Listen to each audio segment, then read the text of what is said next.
दबंग किस्म का व्यक्ति है उसका पूरा परिवार। तो वहाँ पहुँचे तो उन्होंने प्रधान जी को गाली दी और बोले कि अगर आपने मुकदमा पे फैसला नहीं कराया तो मैं आपके ऊपर मुकदमा दर्ज करा दूंगा। और छीना झपटी में मेरे चाकू मारा, ईंटें मारी, हमारे पत्नी में आदमी में और लड़का में ईंट मारी। आपके हस्बैंड आए हैं? हाँ जी। मैं इस वक्त बुलंदशहर के एसएसपी ऑफिस में मौजूद हूँ और एक गांव के बहुत सारे लोग यहाँ पर पहुँचे हुए हैं। आरोप है कि ग्राम प्रधान के ऊपर झूठे मुकदमे दर्ज कर दिए गए हैं।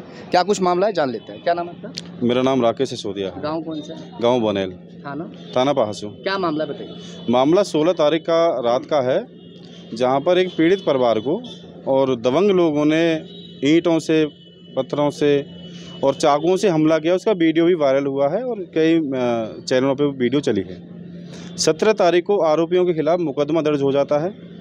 उसके बाद पीड़ित परिवार अपनी समस्या को लेके, उसके बाद भी दबंगों ने इनका पीछा नहीं छोड़ा।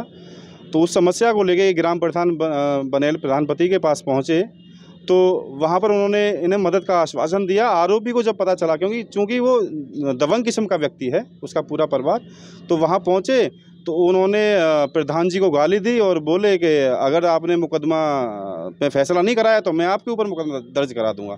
और वही हुआ।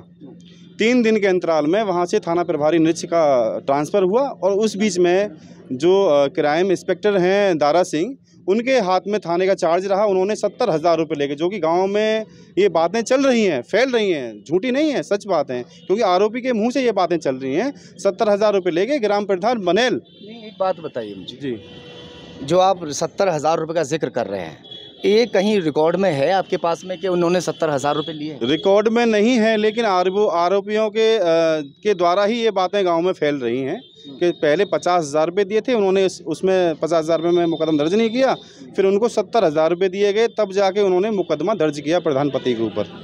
ये बात गांव में फैल रही हैं क्योंकि आरोपी के द्वारा ही ये मुंह से बोली हुई बातें हैं। अब आप लोग यहाँ पर आए हैं, कप्तान साहब से मैंने क्या कहा? कप्तान साहब तो कप्तान साहब से हमने एक ही बात रखी कि एक जांच हो, अच्छे तरीके से जांच हो, निर्दोष हैं उनको निर्दोष साबित किया जाए। दूसरी बात है, दारा सिंह जिन्होंने मुकदमा दर्ज किया है, पैसे लेकर वो सही निष्पक्ष जांच वो नहीं कर पाएंगे, तो उनकी जगह किसी और को जांच दे दी जाए। तो उन्होंने किसी और इंस्पेक्टर साहब के लिए जांच के आदेश कर दिए हैं और हम इसी से संतुष्ट हैं। जी, हम संतुष्ट हैं क्योंकि उस समय का जो 9 बजे की घटना आरोपी की पत्नी ने बताई है कि मुझसे छेड़खानी की है, उस समय प्रधान जी खुद एक स्वयं सीसीटीवी कैमरे के अंदर आए हुए हैं आधा घंटे के अंदर। तो उसमें कहाँ से छेड़छाड़ होगी? सारे सबूत, पक्का सबूत हैं। कल क्राइम इंस्पेक्टर साहब गए थे सीसीटीवी देखने, जब उनको पता चला कि इसमें है ही नहीं वो, तो वहाँ से आधा उसमें ही बीच में से ही लौट के आ गए। वो वीडियो भी हमारे पास है, झीने से लौट के आ गए, उन्होंने सीसीटीवी चेक नहीं की, बोली मैं कभी नहीं आऊँगा बनेल गाँव में।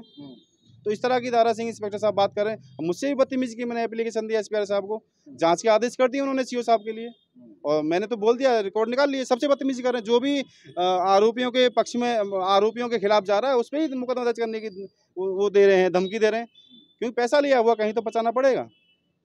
उन्होंने फैसला कराएंगे, वो क्रॉस रिपोर्ट क्यों हुई है? फैसला कराने के लिए हुई है सारी चीज़ें। तो ये जो प्रधान जी के ऊपर मुकदमे दर्ज करा दी गए हैं, वो छेड़छाड़ के मुकदमे दर्ज करा दी गई, क्योंकि दूसरी पार्टी पर छेड़छाड़ का मुकदमा। जी, दूसरी पार्टी पर 17 तारीख को छेड़छाड़ का मुकदमा हुआ था, क्योंकि उन्होंने पीड़ित परिवार को, महिलाओं को पीटा था। ये कौन है? ये जिनको पीटा है, इनसे झगड़ा हुआ था। क्या नाम है माजी आपका? सरोज। सरोज। हाँ। क्या हुआ आपके साथ?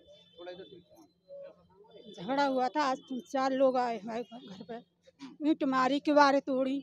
हम तो खाना खा के लेट गए थे और वो पकड़ कर छीना झपटी में मेरे चाकू मारा, ईंटें मारी, हमारे पत्नी में आदमी में और लड़का में ईंट मारी। आपके हस्बैंड आए हैं? हाँ जे रे। हाँ। और वो राधा है, वो सागर ने चाकू मारा, राधा ने छीना झपटी करे। आपके साथ ही मारपीट? हाँ जी, मेरे साथ भी कर रहे थे मारपीट? बिना बात ही मारपीट कर रहे थे। बिना बात ही मारपीट की हमारे। कुछ वजह जरूर होगी, वजह बताइए। कोई वजह नहीं है हमारे साथ। कुछ वजह नहीं है। पहले बच्चों में झगड़ा हो गया। तो हाँ, 10 दिन पहले कोई होगी तो उसके बजाय रात को 9 बजे घुस के घर में माँ और बाप, भैया सब पीटे। कुछ लोगों ने बीच बिचाव किया, उन्हों पर भी धारदार हथियार लेकर भागे, तो वो अपना इधर उधर निकल गए। खैर, फिलहाल कप्तान साहब ने जांच के आदेश दे दिए हैं और जांच के आदेश आने के बाद ही साफ हो पाएगा कि मामला क्या सच है और क्या झूठ है।